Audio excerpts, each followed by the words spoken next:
A very very warm welcome to all of you बच्चों। मैं हूं आपका जिशान सर और स्वागत करता हूं आपके देसी मास्टर्स के इस कम्पिटेटिव क्लास में।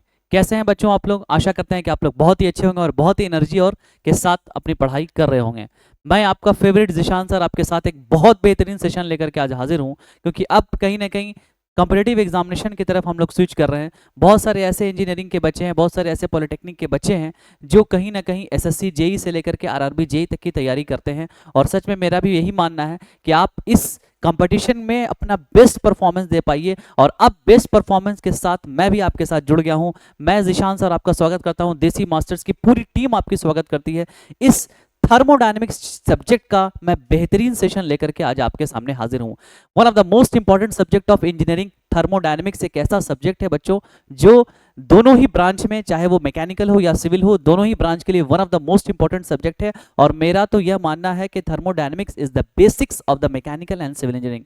विदाउट थर्मोडायनेमिक्स सब्जेक्ट के आप कोई भी कॉम्पिटेटिव एग्जामिनेशन में अगर बैठते हैं तो ये सब्जेक्ट एक ऐसा सब्जेक्ट है जो कहीं ना कहीं आपका पीछा नहीं छोड़ने वाला है। हर जगह आपको इससे 5 से 10 क्वेश्चन हमेशा थर्मोडायनेमिक्स से मिलेंगे। तो ऑन द रिक्वेस्ट, बहुत सारे बच्चों का रिक्वेस्ट आ रहा था कि दिशान सर प्लीज एक थर्मोडायनेमिक्स पर एक पूरा की पूरे सेशन लेकर के आइए। तो आज का जो सेशन होने वाला है बच्चों, ये बहुत इंपॉर्टेंट होने वाला है, क्योंकि इस सेशन में मैं आपको थर्मोडायनेमिक्स क्या है, उसके बेसिक्स क्या है, उसमें बहुत सारी इंपॉर्टेंट चीज़ें हैं जो खास तौर से एसएससी जेई में, खास तौर से आरआरबी जेई में इससे क्वेश्चंस डायरेक्ट आते हैं। तो सबसे पहले हम उन बेसिक चीज़ों को आज समझेंगे। ये जो क्लास होने वाला है ये एक इंट्रोडक्टरी क्लास है, जिसमें आपको ये बताया जाएगा कि थर्मोडायनेमिक्स क्या है, उसके बेसिक्स कंसेप्ट क्या है, थर्मोडायनेमिक्स के लॉज क्या क्या है, एंथैल्पी क्या है, एंट्रोपी क्या है। वन ऑफ द मतलब बेस्ड ऑन माई एक्सपीरियंस, मेरा अपना सबसे फेवरेट सब्जेक्ट में से एक है, one of the most favourite subject में से एक है थर्मोडायनेमिक्स। जिस तरह से मैंने आपको फ्लूइड मैकेनिक्स पढ़ाया था, उसी तरह से मैं आपको कहीं ना कहीं ये सब्जेक्ट पढ़ाने वाला हूँ। सबसे पहले बच्चों तो मैं आपका फिर से बहुत बहुत वेलकम करता हूँ इस देसी मास्टर्स के इस सेशन में। तो थर्मोडायनेमिक्स एक one of the most important subject है। जिस समय मैं इंजीनियरिंग कॉलेज में पढ़ रहा था तो उस समय ये सब्जेक्ट मेरे 3rd सेमेस्टर में आया था। मैं अगर आपको अपनी कुछ एक्सपीरियंस शेयर करूं तो ये जो सब्जेक्ट था, सच बताऊं तो स्टार्टिंग में मुझे बहुत टफ लगता था। बट जब मैंने बुक की स्टडी की, जब मैंने टीचर से सजेशंस लिया, उनके पीछे लगा, और ख़ास तौर से जब मैंने बुक को पढ़ा, तो सच बताऊं तो one of the most favourite subject मेरा ये थर्मोडायनेमिक्स बना। और मैंने एग्जामिनेशन में इसमें बहुत बेस्ट स्कोर किया, क्योंकि ये सब्जेक्ट है ही ऐसा, क्योंकि ये सब्जेक्ट वह चीज़ बताता है जो दुनिया में पॉसिबल नहीं है। थर्मोडायनेमिक्स वह चीज़ें बताता है जो इट इज़ इम्पॉसिबल। जैसे बहुत सारे एग्जाम्पल मैं आपको समझाने वाला हूँ। जैसे थर्मोडायनेमिक्स ही एक ऐसा सब्जेक्ट है जो यह बताता है कि आप 100% इफिशियंसी नहीं प्रोवाइड कर सकते हैं। कोई भी इंजन 100% इफिशियंसी नहीं दे सकता। एग्जाम्पल से अगर समझिए, ऑटोमोबाइल का एग्जाम्पल देता हूँ कि गाड़ी में अगर आप पेट्रोल डालते हैं 1 लीटर, तो क्या आपको जितनी गाड़ी का माइलेज मिलता है 100% आप माइलेज ले पाते हैं? No, because there is some losses, कहीं ना कहीं कुछ लॉसेस हो रहे हैं। तो ये सारी बातें किसने बताई थी? तो ये सारी बातें हमें थर्मोडायनेमिक्स ने बताई थी। थर्मोडायनेमिक्स में एक चीजें और बताएं कि अगर ऊपर पहाड़ से पानी नीचे आ रहा है, पानी झरना है, झरना पहाड़ का पानी अगर नीचे आ रहा है तो पानी ऊपर से नीचे ही आएगा, नीचे से ऊपर नहीं जाएगा। हाँ, ये अलग बात है कि आप पंप का यूज कर करके उसको एक्सटर्नल फोर्स से पंप से पानी ऊपर से नीचे ले जा सकते हैं। लेकिन ये किसने बताया कि भाई झरने का पानी ऊपर से नीचे आएगा? ये थर्मोडायनेमिक्स ने बताया। और भी चीजें हैं जो थर्मोडायनेमिक्स ने बताई है। वन ऑफ द मोस्ट, जैसे आप अगर एग्जांपल दूं, आपको एक चाय की प्याली दे दी जाए, चाय की प्याली गर्म है, उस चाय की प्याली को अगर आप रूम टेम्परेचर पर रख दीजिए तो क्या होगा? कुछ देर के बाद जब आप चाय की प्याली को देखेंगे तो जो उसमें हॉट था, जो उसमें हीट था, वो हीट कहीं ना कहीं निकल गया है। इसका मतलब कि हीट जो है हॉटर एरिया से कोल्डर एरिया की तरफ मूव कर रहा है। तो that is the example of the heat pump, आप ये कह सकते हैं। तो हीट का मोशन कैसे होता है, ठीक है, तो हॉटर टू कोल्डर रीजन की तरफ। तो ये बातें किसने बताई थी? तो ये सारी बातें बताई थी थर्मोडायनेमिक्स ने बच्चों। हाँ, अब आपने आइस रखी है, आइस मेल्ट होकर के पानी बन जाएगा। पानी डायरेक्टली तो नहीं आइस बन सकता है। क्या वाटर अपने आप आइस बन सकता है? तो रेफ्रिजरेशन का कंसेप्ट, हीट का कंसेप्ट, कार्नोट इंजन का कंसेप्ट, अरे बहुत कुछ है थर्मोडायनेमिक्स में यार। One of the most subject, important subject है, और मेरा तो one of the most favourite subject है। तो मैं इस सेशन में आप सभी का साथ चाहूंगा कि आप सभी इस सेशन के साथ जुड़ें, और बहुत ही इंटरेक्टिव सेशन होगा। और आपके खास तौर से जो आपकी तैयारी चल रही है आपके गवर्नमेंट एग्जामिनेशन की, चाहे वो एसएससी जेई की हो, चाहे वो आरआरबी जेई को, या फिर वेरियस स्टेट्स की जो जेई की वैकेंसीज आती है, उसमें मेरा साथ आपके साथ होगा। और ये जो क्लास है ये बड़ा ही इंपॉर्टेंट होने वाला है। तो चलिए एक जानदार शुरुआत करेंगे। आज मैं आपको क्या क्या बेसिक्स कॉन्सेप्ट बताने वाला हूं, बहुत डीप में नहीं जाऊंगा क्योंकि आज ये पहला क्लास है, क्योंकि आज ये इंट्रोडक्टरी क्लास है। तो we are going to study the basics of thermodynamics. तो जिशान सर का साथ हमेशा बहुत सारे सब्जेक्ट में रहा, और मेरा बहुत सारे कॉलेजेस से जो एक्सपीरियंस रहा है, चाहे वो बहुत सारे इंजीनियरिंग कॉलेज में है और अभी भी है, अभी भी चल रहा है, तो उस एक्सपीरियंस का कहीं ना कहीं मेरे साथ एक फायदा है जो आपको ये सब्जेक्ट पढ़ने में काम देगा। और मेरे पढ़ाए हुए बच्चे लगभग, मेरी हमेशा कोशिश रहती है कि वो एग्जामिनेशन तो पास करें, मेरा ये कंसेप्ट नहीं होता, एग्जामिनेशन तो पास करें, वो सक्सेस भी हो और कहीं ना कहीं वो अपने लाइफ में ये जो सब्जेक्ट है उसका यूटिलाइजेशन भी कर पाएं। ये सब्जेक्ट ऐसे सब्जेक्ट हैं कि अगर आप कहीं काम भी करें, जैसे मैंने फ्लूइड मैकेनिक्स बहुत सारे बच्चों को पढ़ाया, तो आज वो इंडस्ट्री में जब काम करते हैं तो उन्हें वो सारी बातें याद आती हैं जो मैंने पढ़ाई थी। हाँ, ये बात अलग है कि प्रैक्टिकल चीज़ें वहाँ अलग है, बट उन्हें जो बेसिक्स चीज़ें हैं वो ज़रूर क्लियर है। तो मैं आपको वैसी पढ़ाई पढ़ाने जा रहा हूँ बच्चों कि ना सिर्फ वो आपको कॉम्पिटेटिव एग्जामिनेशन में याद देंगी, आप कहीं अपने गवर्नमेंट चीज़ में अगर आप सेलेक्ट होते हैं, कहीं काम करने जाते हैं इंडस्ट्री में, तो ये सारे पेपर्स हैं जिनका आपको यूज आएगा। तो ये सारा बेसिक्स आपका क्लियर होना चाहिए। जब तक आपका बेसिक्स क्लियर नहीं होगा, you are not going to study. तो ये सब्जेक्ट बड़ा ही इंटरेस्टिंग है और बहुत ही इंटरेस्टिंग और बहुत ही बेहतरीन सेशन होने वाला है। आज मैं आपको क्या क्या चीजें पढ़ाने वाला हूं ये आप देख सकते हैं। मैंने लिखा है थर्मोडायनेमिक्स, आज मैं आपको उसका इंट्रोडक्शन पढ़ाऊंगा, उसके बाद मैं आपको उसका डेफिनेशन पढ़ाऊंगा, बेसिक्स कंसेप्ट पे बात करूंगा, थर्मोडायनेमिक सिस्टम क्या होता है इस पे बात करूंगा, थर्मोडायनेमिक प्रोसेस क्या होता है, कितने तरह के लॉज हैं, ये one of the most important topic है कि थर्मोडायनेमिक्स में कितने तरह के लॉज हैं, एंट्रोपी क्या है, इंथैल्पी क्या है, और कार्नोट इंजन क्या है, और सीओपी, सीओपी का मतलब होता है कोफिशिएंट ऑफ परफॉर्मेंस। तो one of the this are the ऐसे टॉपिक्स हैं ये सारे, कि ये सारे टॉपिक्स थर्मोडायनेमिक के हार्ट हैं, दिल है, थर्मोडायनेमिक इन सारी चीज़ों पर बेस्ड है और इनसे क्वेश्चंस एग्जामिनेशन में आते हैं। तो ये आज का जो सेशन है वो ऐसा होने वाला है कि ये सारी चीज़ों पे बारे में हम बात करेंगे। तो ठीक है बच्चों, तो इस क्लास को जितना से जितना ज़्यादा शेयर कर दीजिएगा ताकि ज़्यादा से ज़्यादा बच्चों तक पहुँचे, क्योंकि ये जो जर्नी स्टार्ट हो रही है ये बड़ी इंपॉर्टेंट जर्नी है। ये जर्नी ऐसी है कि ये आपको सक्सेस तक ले जा सकती है। तो चलिए थर्मोडायनेमिक्स के सेशन को स्टार्ट करते हैं और हम अपना क्लास को आगे बढ़ाते हैं। देखिए बच्चों, सबसे पहले बात मैंने की है थर्मोडायनेमिक्स की, तो इंट्रोडक्शन, डेफिनेशन, ये सारी चीजें मैं आपको पढ़ाऊंगा। बात जब आती है थर्मोडायनेमिक्स पर बच्चों, तो मैं अगर आपको बताना चाहूं तो थर्मोडायनेमिक्स, सबसे पहले मैं यहां पर लिखता हूं, मेरी कोशिश रहती है कि मैं आपको ज्यादातर हाथ से ही लिख के पढ़ाऊं ताकि आपको नोट्स बनाने में भी आराम रहे, आप नोट्स इजिली बना पाए। थर्मोडायनेमिक्स अगर मैं इसको देखना चाहूं, ओके, तो भैया थर्मोडायनेमिक्स दो वर्ड से मिलकर के बना है। जिशान सर कह रहे हैं सर थर्मोडायनेमिक्स दो वर्ड से मिलकर बना है। आप देखेंगे इसमें एक वर्ड है थर्मो और एक वर्ड है डायनेमिक्स, इन दोनों को तोड़ते हैं। थर्मो का मतलब होता है heat, thermal, thermal means heat. Dynamics का मतलब होता है मोशन।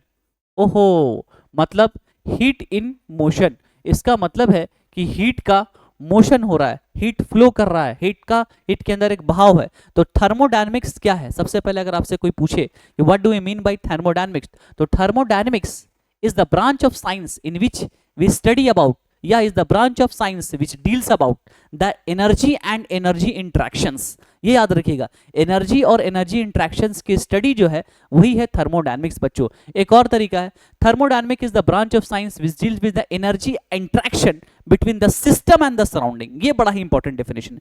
दो बहुत ही आसान डेफिनेशन मैं अभी आपके सामने लिखने जा रहा हूं। पहला जो डेफिनेशन है,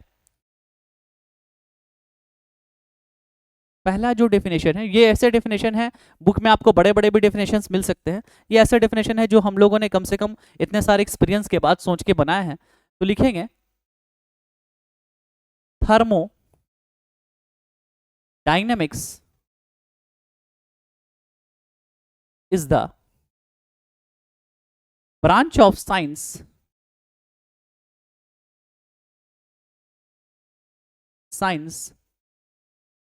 which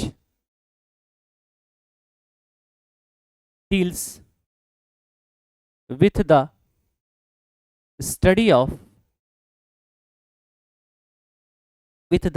of energy and energy interactions।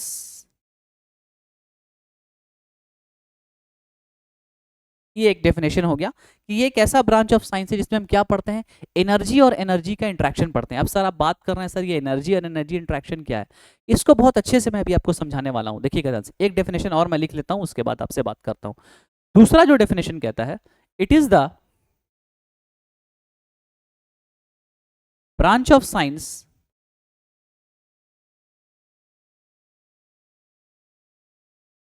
which deals with the study of energy interaction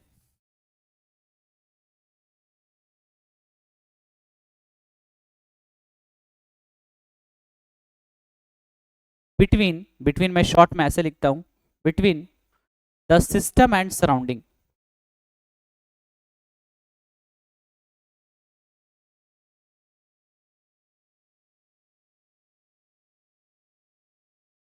ये दो डेफिनेशन है।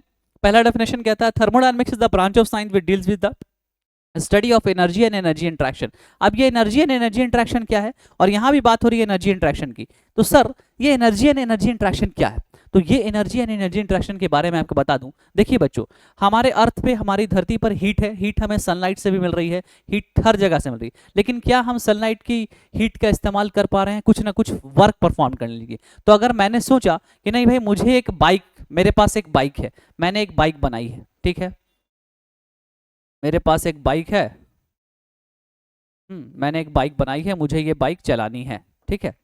तो भाई जब मुझे एक बाइक चलानी है तो मुझे बाइक में एक इंजन चाहिए, और इंजन चाहिए तो इंजन के अंदर हम क्या कर सकते हैं, इंजन के अंदर हमें व्हील को घुमाना है, इंजन के अंदर हमें व्हील को घुमाना, तो जब हमें व्हील को घुमाना है तो हमें व्हील को घुमाने के लिए मैकेनिकल एनर्जी चाहिए, और वो मैकेनिकल एनर्जी हमें कहाँ से मिल रही है, तो उसके लिए हमें फ्यूल चाहिए।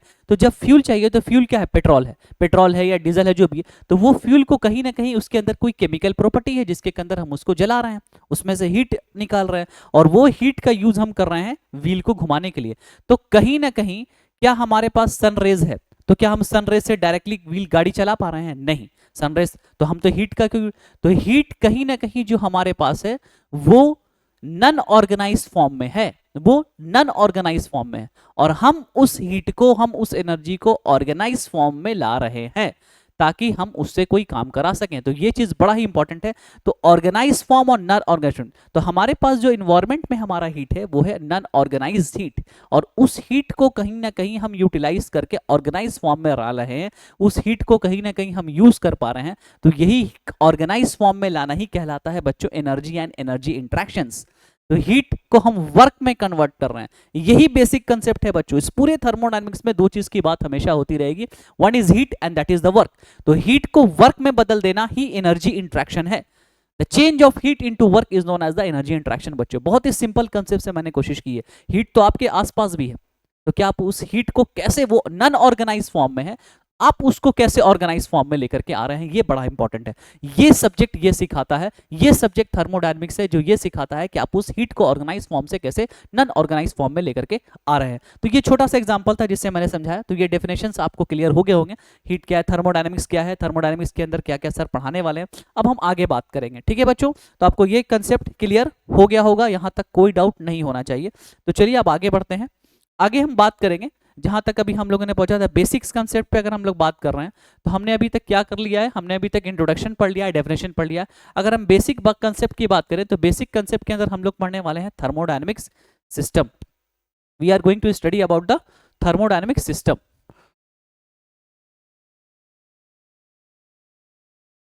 थर्मोडायनेमिक सिस्टम, थर्मोडायनेमिक सिस्टम, ठीक है बच्चों, यहां तक कोई डाउट, यहां तक कोई परेशानी नहीं होगी। अब हम लोग कहीं ना कहीं पढ़ने जा रहे हैं बच्चों थर्मोडायनेमिक सिस्टम के बारे में। तो थर्मोडायनेमिक सिस्टम से पहले हम लोग को पढ़ना होगा कि सिस्टम क्या है, ठीक है। तो थर्मोडायनेमिक सिस्टम में है जहां हम पढ़ते हैं बिहेवियर ऑफ गैसेस के बारे में, जहां हम पढ़ते हैं study of the behaviour of gases के बारे में। तो हम लोग पढ़ते हैं, यहां लिखते हैं it is the study of behaviour of gases, behaviour of gases हम क्या करते हैं, गैसेस के बिहेवियर का स्टडी करते हैं। ये जो हमारा थर्मोडायनेमिक सिस्टम है बच्चों, इसमें हम गैसेस के बिहेवियर का, इट इज ए माइक्रोस्कोपिक। देखिए अब अगर हम बात करें दो चीजों की, क्योंकि आप जब थर्मोडायनेमिक्स की बुक खोलिएगा तो उसमें दो अप्रोच लिखा रहेगा, ठीक है। इसमें एक अप्रोच लिखा रहता है, ध्यान से देखिएगा, पहला जो अप्रोच है और दूसरा अप्रोच है। पहला है माइक्रोस्कोपिक अप्रोच और दूसरा है माक्रो, MACRO, माइक्रोस्कोपिक अप्रोच। एक है माइक्रो, एक है माइक्रो, दोनों में फर्क क्या है, एक अच्छा सा एग्जांपल से आपको समझाते हैं। देखिए जब हम कोई स्टडी करते हैं मॉलिक्यूलर लेवल पर, मान लीजिए, और जितना हम कहते हैं उसे माइक्रोस्कोपिक स्कोप, मतलब बहुत स्मॉलर यूनिट्स पे ध्यान से एक एक चीजों को इंडिविजुअली अगर हम देख रहे हैं तो उसे हम कहीं ना कहीं कहते हैं माइक्रोस्कोपिक। लेकिन जब हम पूरे के पूरे सिस्टम को अगर एक देख रहे हैं तो हम कहते हैं उसे माइक्रो। एक एग्जांपल से समझिए, मान लीजिए कि आपके कहीं ना कहीं शहर में न्यूज़पेपर है, पटना शहर है हमारा शहर, मेरा फेवरेट शहर पटना। पटना शहर में कितने सारे लोग जो हैं वो हिंदुस्तान न्यूज़पेपर पढ़ते हैं, तो हिंदुस्तान न्यूज़पेपर पढ़ते हैं, और पटना शहर की आबादी मान लीजिए 10 करोड़ है, 10 करोड़ की आबादी है मान लीजिए पटना शहर की, मान लीजिए एग्जाम्पल। तो क्या 10, एक दो तरीका है, अगर हम एक एक आदमी से, 10 करोड़ आदमी से हम बार बार ये जाकर के पूछें कि क्या आप हिंदुस्तान न्यूज़पेपर पढ़ते हैं, क्या आप हिंदुस्तान न्यूज़पेपर पढ़ते हैं, तो ये हुआ इंडिविजुअली मैंने स्टडी की हर लोगों के बारे में। तो जब हम इंडिविजुअली किसी मॉलिक्यूलर लेवल के बारे में पढ़ते हैं तो that is the microscopic approach. लेकिन अगर मैं यही करता कि मैं 10 करोड़ लोगों से ना पढ़ के पूछ के इस पटना डिस्ट्रिक्ट में जितने भी डिस्ट्रिक्ट हैं, पटना सॉरी, इस पटना के अंदर जितने भी छोटे छोटे और मोहल्ले हैं, सड़क है, उन पर बात कर लेता, मैं 10 करोड़ लोगों से ना पूछता, डायरेक्टली बात कर लेता, तो हो जाता आपका माक्रोस्कोपिक। इसका मतलब कि जब हम एक एक पार्टिकुलर मॉलिक्यूलर लेवल के बारे में बात करेंगे, स्टडी करेंगे, तो वो हो जाएगा माइक्रोस्कोपिक। और हम माइक्रो मॉलिक्यूलर लेवल पे ना बात करके हम अगर एक पूरे सिस्टम की बात करें, एक छोटे छोटे सिस्टम की बात करें, तब हम बात कर लेते हैं माइक्रोस्कोपिक। माइक्रोस्कोपिक दोनों में फर्क है बच्चों, ठीक है। अब बात आती है कि देखिए थर्मोडायनेमिक के अंदर आ जाता है सिस्टम, एक है सिस्टम, एक है सराउंडिंग। ये बहुत बच्चे इसमें कंफ्यूज हो जाते हैं, ये तो बेसिक है बच्चों। अरे सिस्टम क्या है, अगर मैंने कोई इस तरह का एक बॉडी ले लिया, ये इस बॉडी का सिस्टम है, ये इस बॉडी का बाउंड्री है, ये हो गया उसका बाउंड्री, ये हो गया उसका सिस्टम। और अगर इस सिस्टम के जो बाहर का इलाका है, इस सिस्टम के जो बाहर का इलाका है, इस सिस्टम के जो ये जो बाहरी इलाका है, ये सब है, ये सब क्या है इस सिस्टम का, ये सब इस सिस्टम के सराउंडिंग है, ये सब इस सिस्टम के सराउंडिंग है बच्चों। तो यही सारी चीजें हमें थर्मोडायनेमिक्स के अंदर पढ़नी है कि सिस्टम क्या है, सराउंडिंग क्या है, ये सारी बेसिक चीजें हैं जो आपको मैं बता रहा हूँ। तो सिस्टम देख लिया आपने, ये सिस्टम है, ये आपकी जो बाउंड्रीज होगी इसको मैं बाउंड्री कर रहा हूँ। सिस्टम के बाहर की जो जगह है वो आपकी सराउंडिंग है। जैसे आप घर पर रहते हैं तो आपका घर एक सिस्टम है, जब घर से आप बाहर निकलते हैं तो वो आपके आसपास का सराउंडिंग, घर के बाहर की जो जगह है वो आपका आसपास का सराउंडिंग है। तो system and surrounding is one of the most important topic you are going to study in the thermodynamics बच्चों। ये आपके बेसिक्स थे जिसमें मैंने आपको माइक्रोस्कोपिक अप्रोच के बारे में पढ़ाया, माइक्रो। अब देखिए थर्मोडायनेमिक सिस्टम के अंदर बहुत सारे प्रोसेस भी आते हैं, और सिस्टम के अंदर अगर मैं बात करूं तो बहुत तरह के 3 सिस्टम है जिसके बारे में मैं आपको जिक्र करने वाला हूं। यहां पे अगर मैं लिखता हूं, मैं इसे अभी रब कर रहा हूं, यहां पे अगर मैं लिखता हूं बच्चों थर्मो सिस्टम सराउंडिंग मैंने पढ़ाया, अगर मैं यहां पे लिखता हूं थर्मोडायनेमिक सिस्टम,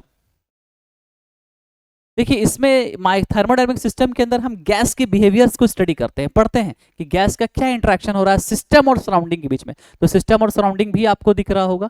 और अब अगर मैं बात करूं तो थर्मोडायनेमिक सिस्टम के अंदर टाइप्स है,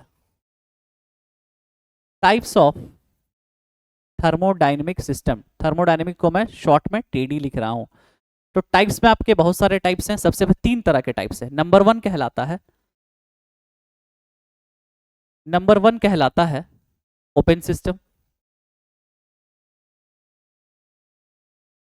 नंबर 2 कहलाता है क्लोज सिस्टम,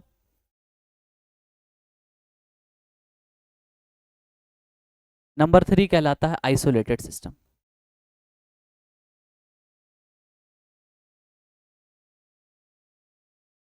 ठीक है बच्चों, open system, close system, isolated बहुत इंपॉर्टेंट है। ये तीनों सिस्टम हमें क्या बताता है, तीनों सिस्टम हमें ये बताता है कि एक ओपन सिस्टम ऐसा सिस्टम है जिसमें एनर्जी और मास दोनों का ट्रांसफर हो जाएगा, ठीक है, एनर्जी का भी ट्रांसफर हो जाएगा, मास का भी ट्रांसफर। लेकिन क्लोज सिस्टम कहता है कि नहीं, आपके इसके अंदर जो है वो सिर्फ और सिर्फ एनर्जी का ट्रांसफर होगा, मास का ट्रांसफर नहीं होगा। आइसोलेटेड सिस्टम एक ऐसा सिस्टम है जिसके अंदर ये इंडिपेंडेंट है सब्सटेंस, इसके अंदर कोई फर्क नहीं पड़ता है इस सिस्टम को कि किसका ट्रांसफर होगा या नहीं होगा। अगर हम ऐसे लेवल पर समझें तो एक ऐसा है, ये ओपन सिस्टम एक ऐसा सिस्टम है जिसके अंदर हम लोग ये देखते हैं बच्चों कि किस तरह का ट्रांसफर हो रहा है। इस सिस्टम के अंदर एनर्जी आ रही है, इन हो रही है, आउट हो रही है, मास इन हो रहा है, आउट हो रहा है। Open system, close system, isolated system, ये तीनों सिस्टम है, इसके बारे में हम लोग डिटेल पढ़ेंगे जब हम लोग इसके सब्जेक्ट को आगे बताएंगे तो पढ़ेंगे। तो आपको ये जानना था कि थर्मोडायनेमिक सिस्टम क्या है और इसके अंदर कौन कौन से सिस्टम है, इसके अंदर ओपन सिस्टम हो गए, क्लोज सिस्टम हो गया और आपके आइसोलेटेड सिस्टम हो गए बच्चों।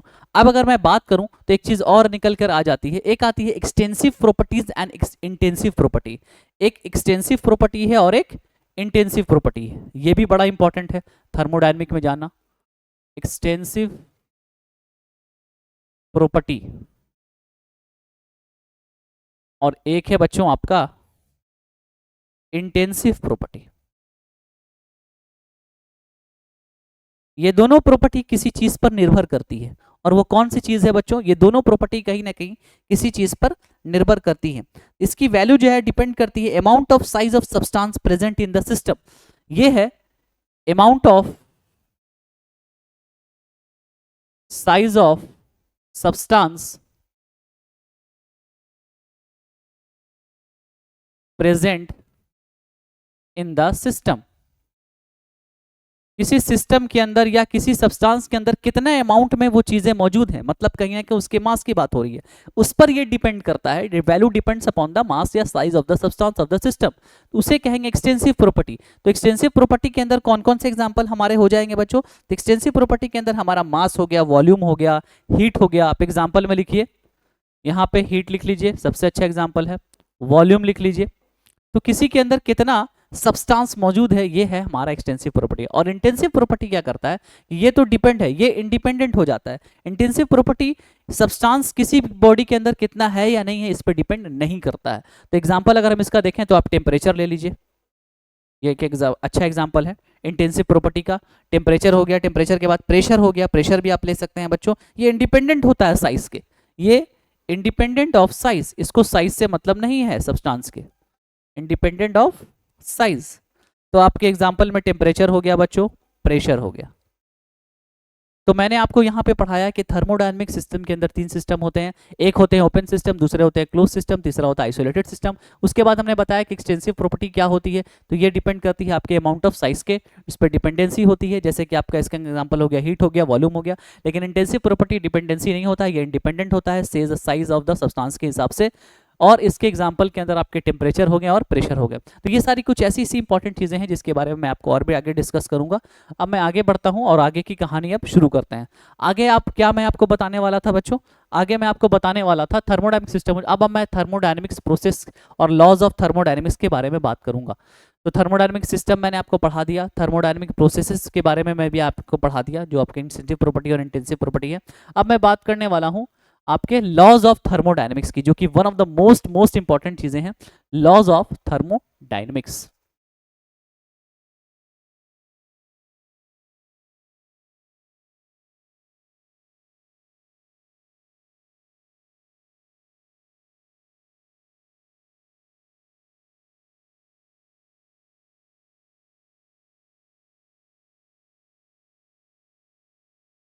मेरा तो मानना ये है बच्चों कि लॉज ऑफ थर्मोडायनेमिक्स तो one of the most important चीजें हैं जो आपको इस सब्जेक्ट में कहीं ना कहीं काम देंगी। Laws of thermodynamics, in thermodynamics we are is going to study about the 4 laws. हम 4 लॉज की बात करते हैं। पहला लॉ जो है वो जीरोथ लॉ है, दूसरा लॉ जो है वो फर्स्ट लॉ है, तीसरा सेकंड लॉ और तीसरा चौथा थर्ड लॉ। सबसे पहले जीरोथ लॉ की देखिए, ध्यान से देखिए। सबसे पहला आता है zeroth law, law of TD, TD मतलब थर्मोडायनेमिक्स। दूसरा है फर्स्ट लॉ ऑफ थर्मोडायनेमिक्स, तीसरा है सेकंड लॉ ऑफ थर्मोडायनेमिक्स और चौथा है आपका बच्चों थर्ड लॉ ऑफ थर्मोडायनेमिक्स। इन चारों लॉ के बारे में बारी बारी से मैं आपको बताऊंगा ये तो इंट्रोडक्टरी क्लास है क्योंकि बारी बारी से। देखिए बच्चों, जीरोथ लॉ बहुत इंपॉर्टेंट है, फर्स्ट लॉ भी बहुत इंपॉर्टेंट है, सेकंड लॉ भी इंपॉर्टेंट है, थर्ड लॉ भी। ये 4 लॉज ऐसे लॉज हैं जिसको आपको याद रखना है एनी हाउ, चाहे वो किसी भी कॉम्पिटेटिव एग्जामिनेशन में इससे जरूर क्वेश्चन आते हैं। देखिए जीरोथ लॉ जो कहता है वो क्या कहता है कि अगर दो बॉडी है, ठीक है, जीरोथ लॉ की अगर मैं बात करूं तो कहता है कि अगर एक बॉडी ए है, एक बॉडी बी है और एक बॉडी सी है, दो बॉडी आपस में एक दूसरे के साथ इक्विलिब्रियम में है। किसमें है? इक्विलिब्रियम में। If two bodies are with equilibrium with each other, then there is a thermal equilibrium with all three each other। तीनों के बीच में, अब दो बॉडी तो एक दूसरे के बीच में, इक्विलिब्रियम का मतलब क्या होता है? एक दूसरे के बराबर। तो तीसरी बॉडी भी क्या हो जाएगी? तीसरी बॉडी भी एक दूसरे के, तीनों मिलकर के किस में आ जाएंगे?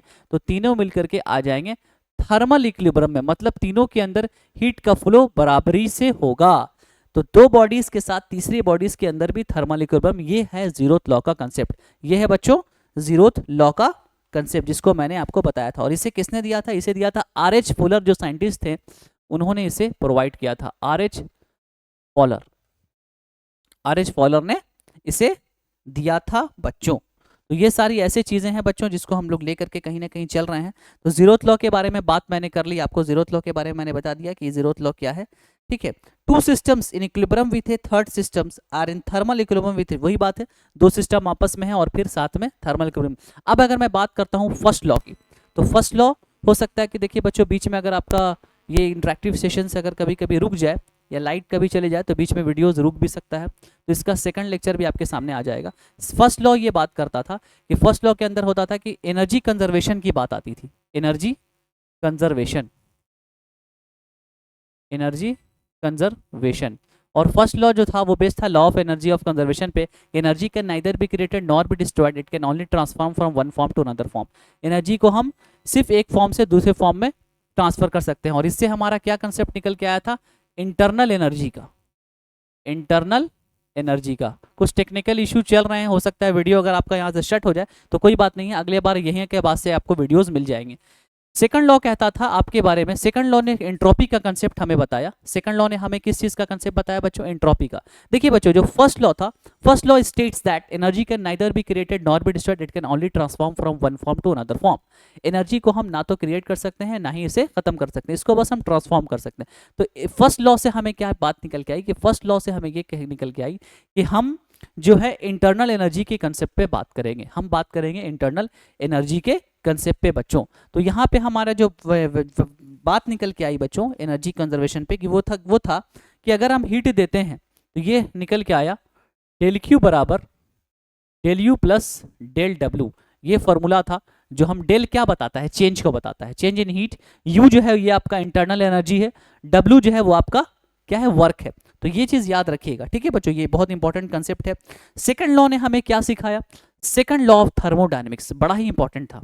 सेकंड लॉ ऑफ थर्मोडायनेमिक्स ये कहता था कि ठीक है energy can neither be created not be destroyed, लेकिन एनर्जी का फ्लो कैसे हॉटर बॉडी से कोल्डर बॉडी की तरफ तभी हो सकता है, या कोल्डर बॉडी से हॉटर बॉडी की तरफ तभी हो सकता है तब तक आप एक एक्सटर्नल फोर्स नहीं लगाएंगे। ये बात कही थी सेकंड लॉ ने। सेकंड लॉ ने सीधे हमें क्या सिखाया? एंट्रोपी का कंसेप्ट सिखाया। सेकंड लॉ ने हमें किस चीज का कंसेप्ट सिखाया? एंट्रोपी का। और आप अगर आप बुक खोलेंगे तो सेकंड लॉ में आपको दो मोस्ट इंपॉर्टेंट साइंटिस्ट का नाम मिलेगा, ठीक है। एक याद रखिएगा केल्विन प्लांक साहब का था स्टेटमेंट, उन्होंने भी दिया था, और एक थे साइंटिस्ट क्लॉसियस। क्लॉसियस और kelvin one of the most important, दोनों ही ने अपना अपना सिद्धांत दिया था। एक ने तो बताया था कि आपके इम्पॉसिबल है कि भाई आप कोई इंजन इस तरह का बना ले जो आपको 100% इफिशिएंसी दे, और एक ने आपको बताया था कि आप जब तक कोई एक्सटर्नल फोर्स नहीं लगाएंगे तब तक आप कोल्डर से हॉटर की तरफ हीट को मूव नहीं कर सकते हैं। अगर आपको पानी नीचे से ऊपर लेक की तरफ ले जाना है तो आपको एक्सटर्नल फोर्स लगाना होगा, मतलब आपको एक पंप लगाना होगा। ये बात कही थी सेकंड लॉ में। और एनर्जी का ट्रांसफर कैसे हो पा रहा है ये आप कहीं ना कहीं सेकंड लॉ में पढ़ेंगे। तो सेकंड लॉ आपको एंट्रोपी का कंसेप्ट बताया, फर्स्ट लॉ ने आपको इंटरनल। ये ऑब्जेक्टिव एग्जामिनेशन में क्वेश्चन आते हैं कि बताइए भाई कि सेकंड लॉ किस चीज पे बेस्ड था? 4 कॉन्सेप्ट दिया हुआ है, तो वहां पे आपको याद रखना है कि second law is based on the entropy. ठीक है बच्चों, यहां तक कोई डाउट नहीं, कोई परेशानी नहीं, ठीक है। अब बात करते हैं थर्ड लॉ की, क्योंकि थर्ड लॉ ही बड़ा इंपॉर्टेंट था। थर्ड लॉ ने हमें बताया था एब्सोल्यूट जीरो के बारे में। थर्ड लॉ ने हमें क्या बताया था? एब्सोल्यूट जीरो के बारे में हमें थर्ड लॉ ने बताया था बच्चों कि थर्ड लॉ क्या है, तो ये हमें सिद्धांत दिया था एब्सोल्यूट जीरो के बारे में। और फर्स्ट लॉ ने हमें एंट्रोपी का तो कंसेप्ट सिखाया ही, और entropy of system constant at temperature approach absolute zero, जो कि मैंने बात की। तो एब्सोल्यूट जीरो का मतलब यहाँ पर क्या हो जाता है, देखिए सीधी सीधी बात है कि अगर हम एंट्रोपी की बात करें तो एंट्रोपी क्या है बच्चों, एंट्रोपी एरिया ऑफ रैंडमनेस है जिसके बारे में हम पढ़ते हैं। तो ये हमें ये समझ के आया, ये हमने ये समझा यहाँ पर कि एब्सोल्यूट जीरो की वैल्यू कहाँ पे हमें एब्सोल्यूट जीरो मिल पा रहा है, कहाँ पे हम एंट्रोपी को जीरो कर पा रहे हैं। तो ये हमें बताता था थर्ड लॉ। ये हमें कौन बताता था बच्चों, थर्ड लॉ हमें ये चीज़ें सिखाता था। तो ये सारी ऐसी थी जो one of the most important topic थी, जो कि लॉस थे। आपने जीरोथ लॉस के बारे में पढ़ा कि जीरोथ लॉ क्या है, उसके बाद आपने फर्स्ट लॉ के बारे में पढ़ा, आपने सेकंड लॉ के बारे में पढ़ा, आपने थर्ड लॉ के बारे में पढ़ा। हर का कंसेप्ट क्या किए, फर्स्ट लॉ थर्मल इक्विलिब्रियम के, sorry zeroth law thermal equilibrium बताता है, फर्स्ट लॉ आपके इंटरनल एनर्जी का कंसेप्ट बताता है, सेकंड लॉ आपका एंट्रोपी बताता है, और फोर्थ लॉ आपका एब्सोल्यूट जीरो बताता है। तो that is the one of the most important, ये चार ऐसे लॉज हैं जिसको आपको याद रखना है। मैं इसके बारे में डिटेल आपको पढ़ाने वाला हूँ, इसकी टेंशन आपको नहीं लेना है। आपको बस आज का जो चैप्टर, आज का जो कंसेप्ट है वो ये समझना है कि थर्मोडायनामिक है क्या, थर्मोडायनामिक के अंदर कौन कौन से इंपॉर्टेंट टॉपिक है जो सर बता रहे हैं। ये सारे इंपॉर्टेंट टॉपिक में लॉज ऑफ थर्मोडायनामिक्स आपके क्लियर हो गए होंगे। चलिए अब हम लोग इस सेशन को आगे बढ़ाते हैं। हमारे पास अब बच गया है एंट्रोपी एंड एंथैल्पी का कंसेप्ट। कहीं ना कहीं हम बात करेंगे एंट्रोपी एंड, उससे पहले मैं आपको एक बहुत इंपॉर्टेंट चीज़ पढ़ाने वाला हूँ, एक बड़ा ही इंपॉर्टेंट। देखिएगा थर्मोडायनेमिक में हमेशा एक चीज़ हमेशा मिलती है थर्मोडायनेमिक्स के अंदर, और वो मिलती है, देखिएगा फर्स्ट लॉ के अंदर तो हम लोगों ने बात कर लिया कि हीट बराबर वर्क है, कि डेल क्यू बराबर वर्क है, ठीक है। तो हमें देखिएगा हीट जब हम लिखते हैं, हीट की जब हम बात करते हैं तो एक फॉर्मूला आता है थर्मोडायनेमिक्स के अंदर, Q बराबर M, Q बराबर फॉर्मूला है M C P M C D T, M C D T, D T आप जान रहे हैं। C यहाँ पर क्या है, C दो तरह का है, एक होता है CP, एक होता है CV। ये बड़ा ही हर जगह यूज होता है थर्मोडायनेमिक्स के अंदर। एक है CP और बच्चों एक है VP। एक है specific heat at constant pressure, specific heat at constant pressure, और एक है आपका specific heat at constant volume, constant volume. और याद रखिएगा CP हमेशा ज़्यादा होता है CV के। ये सब कुछ ऐसे कांस्टेंट हैं जो हमेशा आपको यूज में आएंगे। हीट की बात मैंने की, तो ये CP CV हमें आपको जहां भी देखने को मिलता होगा तो बोलता हूँ ये क्या है सर, समझ में नहीं आ रहा। भाई ये CP CV क्या है, CP है कांस्टेंट स्पेसिफिक हीट है जो आपके कांस्टेंट प्रेशर पर है, और स्पेसिफिक हीट है जो V की वैल्यू है एक कांस्टेंट वॉल्यूम पर है। तो ये आप, ये फॉर्मूला भी यूज होता है बहुत जगह पर, तो ये फॉर्मूला को भी कहीं ना कहीं अब आप याद रखिएगा। अब मैं आपको बात करने वाला हूँ एंथैल्पी की। आज बड़ा ही इंपॉर्टेंट टॉपिक चल रहा है, दैट इज एंथैल्पी, बड़ा ही इंपॉर्टेंट टॉपिक है। अब बच्चों अगर एग्जामिनेशन में या फिर कहीं कंसेप्ट में अगर आपसे पूछा जाता है कि भैया एंथैल्पी क्या है, तो it is the sum of the internal energy and the product of the pressure and volume. It is the sum of the, it is the sum of the internal energy and the product of the pressure and volume. देखिए ध्यान से, it is the sum of, सारे internal energy का sum है, internal energy and product of, and product of pressure and volume, product of pressure and volume. ये definition है, और इसी डेफिनेशन से हम इसके फॉर्मूला को भी लिखेंगे। बड़ा ही इंपॉर्टेंट डेफिनेशन है, कहता है कि ये सम किसका है, इंटरनल एनर्जी का है, और प्रोडक्ट मतलब मल्टीप्लिकेशन किसका है, प्रेशर एंड वॉल्यूम का है। तो अगर मैं एंथैल्पी की कंसेप्ट पे बात करूं, अगर बच्चों मैं एंथैल्पी की कंसेप्ट पे बात करूं, तो हम लिख सकते हैं कि अगर हम बात करें एंथैल्पी को दिखाने की, तो अगर हम बात करें एंथैल्पी को दिखाने की, तो हमें H लिख सकते हैं, U इंटरनल एनर्जी है, और प्रोडक्ट ऑफ प्रेशर वाले मतलब P इंटू वी। तो हम लिख सकते हैं यहाँ पे H equal to U plus PV, जहाँ पे H आपका क्या है, एंथैल्पी है, U आपका इंटरनल एनर्जी है, और P एंड V तो आप जान रहे हैं प्रेशर एंड वॉल्यूम है। एंथैल्पी का कंसेप्ट काफी यूज होता है कि एंथैल्पी क्या है, enthalpy is the sum of internal energy and the product of pressure volume. अभी आप इतना ही जानिए कि इंटरनल एनर्जी क्या है, एक सम है इंटरनल एनर्जी का, और सॉरी एंथैल्पी क्या है, सम है इंटरनल एनर्जी का और साथ ही साथ प्रोडक्ट है प्रेशर एंड वॉल्यूम का। तो फॉर्मूला इसका हो जाएगा H equal to U plus PV बच्चों, ठीक है। अब अगर हम बात करें इंट्रोपी की बच्चों, ठीक है, तो हमने इंथैल्पी आपको बता दिया, इंथैल्पी के बाद चेंज इन इंथैल्पी भी है, तो चेंज इन इंथैल्पी की अभी बात नहीं करेंगे। अभी हम लोग बात करने वाले हैं इंट्रोपी के कंसेप्ट पर बच्चों, ठीक है, इंट्रोपी के कंसेप्ट पे बात करेंगे। तो चलिए अब हम लोग थोड़ा सा रोशनी डालेंगे इंट्रोपी के बारे में, इंट्रोपी के बारे में हम लोग बात करेंगे बच्चों इंट्रोपी के बारे में। तो देखिए बच्चों, ये इंथाल्पी एंड इंट्रोपी का जो कंसेप्ट है ये बड़ा ही इंपॉर्टेंट कंसेप्ट है और हम लोग इस पर हमेशा बात करते हुए आए हैं। तो इंट्रोपी जो हम हमेशा पढ़ाते हुए आपको आए हैं कि इंट्रोपी क्या है, तो एक थर्मोडायनेमिक क्वांटिटी है इंट्रोपी, और इंट्रोपी एक क्या है, थर्मोडायनेमिक क्वांटिटी। तो यहाँ लिखते हैं इंट्रोपी अगर, और ये काफ़ी इंपॉर्टेंट है, इससे सवाल भी एग्जामिनेशन में आते ही हैं। It is a thermodynamic quantity, ये एक थर्मोडायनेमिक क्वांटिटी है बच्चों। ये एक थर्मोडायनेमिक क्वांटिटी है जिसके अंदर हम बात करते हैं, जिसकी वैल्यू डिपेंड करती है कंडीशन ऑफ द सिस्टम पे, ठीक है, इसकी वैल्यू डिपेंड करती है कंडीशन ऑफ द सिस्टम के अंदर। और एग्जांपल अगर हम सॉलिड के देखें, इंट्रोपी के बारे में अगर हम बात करें कि इस इंट्रोपी का कंसेप्ट क्या है, इंट्रोपी को हम लोग कैसे देखते हैं, तो ये the degree of the randomness of the system है, द डिग्री ऑफ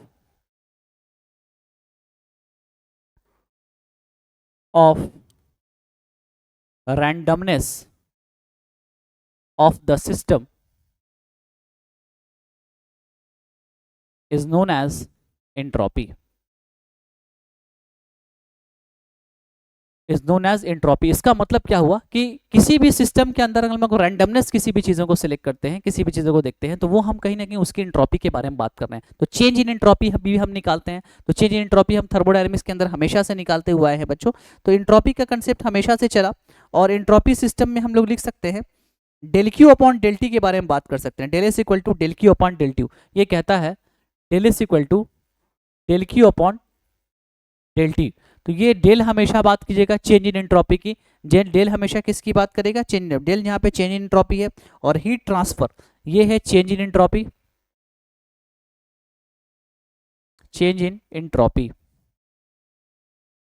और ये है हीट सप्लाइड, कितना हमने हीट सप्लाई किया और कितना हमने हीट सप्लाई किया और हमें कितना एंट्रोपी में चेंज दिखा, हमें कितना एंट्रोपी में चेंज दिखा वो हम यहाँ से निकालते हैं। तो एंट्रोपी के बारे में भी फुल डिटेल बात करेंगे, ठीक है, फुल डिटेल हम लोग पढ़ने वाले एंट्रोपी के बारे में। तो आज तो आपका इंट्रोडक्शन लेटर है, तो हमने बहुत सारी चीज़ें पढ़ ली बच्चों, हमने इंट्रोडक्शन पढ़ा, हमने डेफिनेशंस पढ़ा, हमने थर्मोडायनेमिक सिस्टम पढ़ा, हमने थर्मोडायनेमिक्स के लॉस पढ़ लिए, हमने आपके हीट के बारे में, मैंने आपको हीट एंड वर्क का कंसेप्ट समझाया, उसके बाद हमने आपको इंथैल्पी पढ़ाया कि इंथैल्पी क्या है, उसके बाद हमने आपको एंट्रोपी पढ़ा दिया। तो लगभग एक one of the most important topic और बच गया है जो कि बहुत इंपॉर्टेंट है, और भी बहुत सारी चीज़ें हैं जो कहीं ना कहीं इंपॉर्टेंट है। तो उसकी अगर मैं बात करूं तो देखिए, आपको एक बहुत इंपॉर्टेंट टॉपिक पढ़ना है, वो है कार्नोट साइकिल। कार्नोट साइकिल बहुत इंपॉर्टेंट है।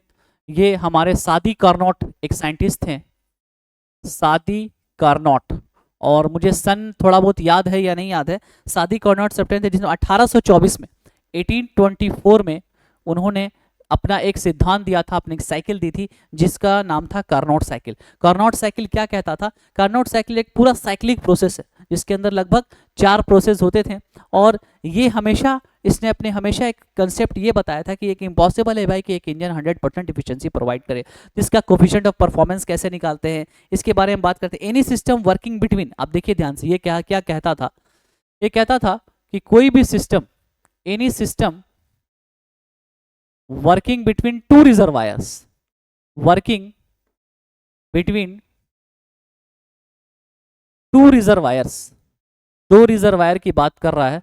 तो अगर हम एक तरफ लिख दें T1 जो हमारा हॉट एरिया है उसको लिख दें, और एक तरफ हम लिख दें T2 जिसको कह देते हैं हॉट रिजर्वायर, एंड T2 इसको कह देते हैं कोल्ड रिजर्वायर, कोल्ड रिजर्वायर। कोई सिस्टम है अगर दो चीज के अंदर बात कर रहा है, एक टेम्परेचर T1 जो हॉट है और दूसरा टेम्परेचर T2 है, अगर वो हॉट है, can never have more efficiency than Carnot engine, किसी का भी efficiency can never than more efficiency can never than more efficiency than Carnot engine से, कार्नोट साइकिल से अच्छा एफिशिएंसी कोई नहीं दे, operating between the same reservoir,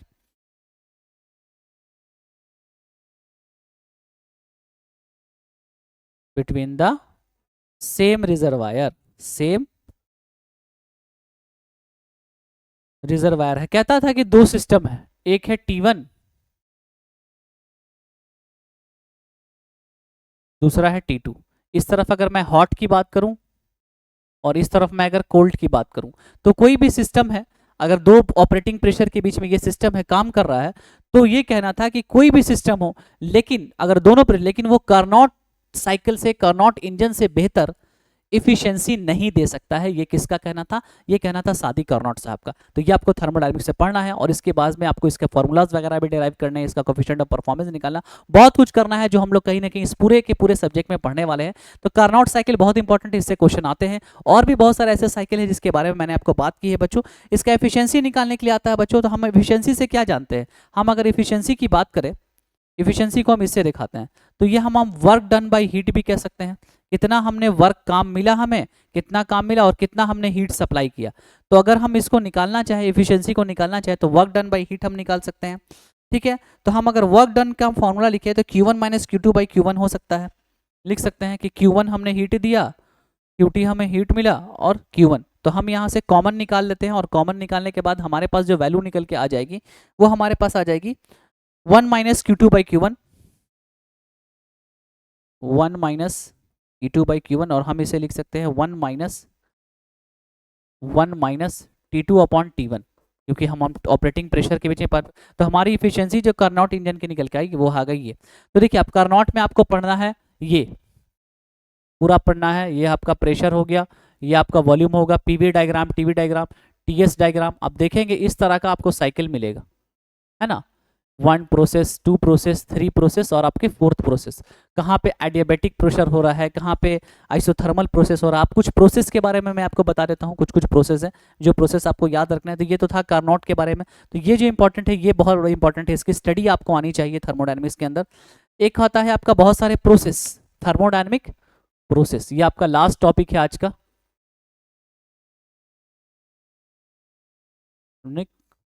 process. सबसे पहले कुछ कुछ प्रोसेस के बारे में अगर मैं बात करूं, तो देखिए, सबसे पहला है आपका आइसोथर्मल प्रोसेस, आइसोथर्मल प्रोसेस। दूसरा है आइसोबारिक प्रोसेस। तीसरा है आपका एडियाबैटिक प्रोसेस।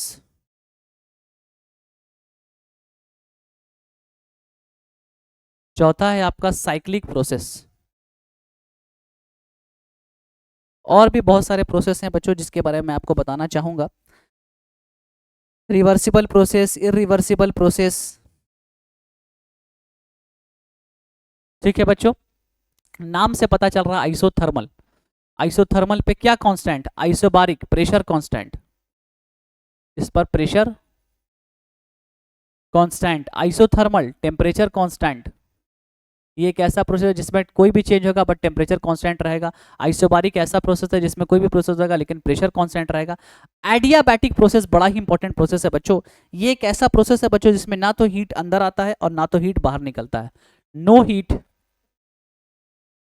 लीव्स और नो हीट इंटर्स, ना तो हीट अंदर जाएगा और ना ही हीट बाहर निकलेगा। तो ये आपका आइडियाबैटिक है। साइक्लिक प्रोसेस एक ऐसा प्रोसेस है जो पूरी साइकिल को कंप्लीट करता हो, जिस जगह से चला हो उस जगह पर फिर से वापस आ जाता हो। तो प्रोसेस रिपीट्स, प्रोसेस रिपीट्स। तो ये सारे बहुत सारे ऐसे प्रोसेस है जो हमें कहीं ना कहीं देखने को मिलते हैं। रिवर्सिबल प्रोसेस है, इरिवर्सिबल प्रोसेस है, और भी बहुत तरह के हैं। Reversible process, irreversible process. तो कहीं ना कहीं बहुत सारे प्रोसेस है जिसको मैं आपको डिटेल में पढ़ाने वाला हूं बच्चों। हीट पंप के बारे में भी मैं आपको पढ़ाने वाला हूं, कोफिशिएंट ऑफ परफॉर्मेंस के बारे में भी मैं आपको पढ़ाने वाला हूं, सीओपी के बारे में। तो कहीं ना कहीं आज हमने क्या क्या पढ़ा ये देखते हैं। आज हमने इन सारी चीज़ों को डील किया। थर्मल सिस्टम क्या है, थर्मोडायनामिक प्रोसेस क्या है, लॉस क्या है, एंट्रोपी एंथैल्पी का कंसेप्ट पढ़ा, कार्नोट इंजन पढ़ा, सीओपी कोफिशिएंट ऑफ परफॉर्मेंस है बच्चों। ये आता है निकालने के लिए, हर एक हीट इंजन का अलग आता है, हीट पंप का अलग आता है, हीट पंप हीट इंजन का, क्योंकि ये इंट्रोडक्शन लेक्चर था तो मैंने इतना भी समय हम लोग के पास नहीं है कि आपको पूरा की पूरा अभी फॉर्मूला ड्राइव करूं। तो कहीं ना कहीं ये बड़ा ही इंट्रैक्शन सेशन हुआ जिसमें हमने इतनी सारी चीज़ें आपको मैंने बताने की कोशिश की है। हमने उसके बाद क्या देखा, हमने उसके बाद देखा बच्चों, हमने उसके बाद पढ़ा थर्मोडायनेमिक्स क्या है, उसके बारे में जाना कि थर्मोडायनेमिक्स क्या है, डेफिनेशन पढ़ें। थर्मोडायनेमिक सिस्टम्स के बारे में हमने पढ़ा कि थर्मोडायनेमिक सिस्टम्स क्या होता है, क्लोज सिस्टम क्या होता है, ओपन सिस्टम क्या होता है, आइसोलेटेड सिस्टम क्या होता है। उसके बाद हमने लॉस पढ़े कि जीरोथ लॉ हमें क्या बताता है, तो थर्मल इक्विलिब्रियम के बारे में बताता है। फर्स्ट लॉ हमें इंटरनल एनर्जी के बारे में बताता है, सेकंड लॉ हमें एंट्रोपी के बारे में बताता है, थर्ड लॉ हमें एब्सोल्यूट जीरो के बारे में बताता है। उसके बाद हमने पढ़ा बच्चों कि क्यू हीट का फॉर्मूला आपको सीपीसीवी क्या है, इंथाल्पी क्या है, इसके बारे में बताया। एंट्रोपी का कंसेप्ट मैंने आपको समझाया, कार्नोट साइकिल क्या है इसके बारे में हमने बताया कि, और थर्मोडायनामिक प्रोसेस के बारे में मैंने आपको बताया। तो ये सारी प्रोसेस थी। तो मुझे लगता है कि आपको ये सेशन अच्छा लगा होगा, तो जितना ज़्यादा इस सेशन को लाइक कर दीजिएगा, शेयर कर दीजिएगा, क्योंकि ये सिर्फ इंट्रोडक्टरी सेशन था। इसका एक बेहतरीन सेशन मैं आपके सामने अब क्लास में लेकर के हाजिर रहूंगा और आपकी तैयारी में मैं आपकी जान डालने वाला हूँ। ठीक है बच्चों, तो बहुत सारा अच्छी जर्नी रहेगी, बहुत बेहतरीन जर्नी रहेगी। तो तब तक के लिए आप अपना ध्यान रखिए, अच्छे से पढ़ाई कीजिए और अपनी तैयारी जोर शोर से कीजिए, और हमेशा एक मोटिवेशनल फैक्टर अपने साथ रखिए कि नहीं मुझे करना है तो करना है। ठीक है बच्चों, बुक की स्टडी हमेशा रखिए। देखिए इसके लिए आप पीके नाग की बुक फॉलो कर सकते हैं, मेरा एक अपना सजेशन है। और अगर जिन बच्चों का लैंग्वेज कमजोर है तो आप आर.के. राजपूत की बुक ले सकते हैं, उससे आप न्यूमेरिकल वगैरह भी बना सकते हैं। तो थैंक यू सो मच बच्चों। अब मैं आपके साथ मिलूंगा अपने स्टार्टिंग की क्लास में, जब मैं पहला यूनिट स्टार्ट करूंगा, जो अपने पहले टॉपिक से साथ शुरुआत करूंगा, उसमें आपके साथ मिलूंगा। तो तब तक के लिए थैंक यू सो मच, मिलते हैं, टेक केयर, बाय।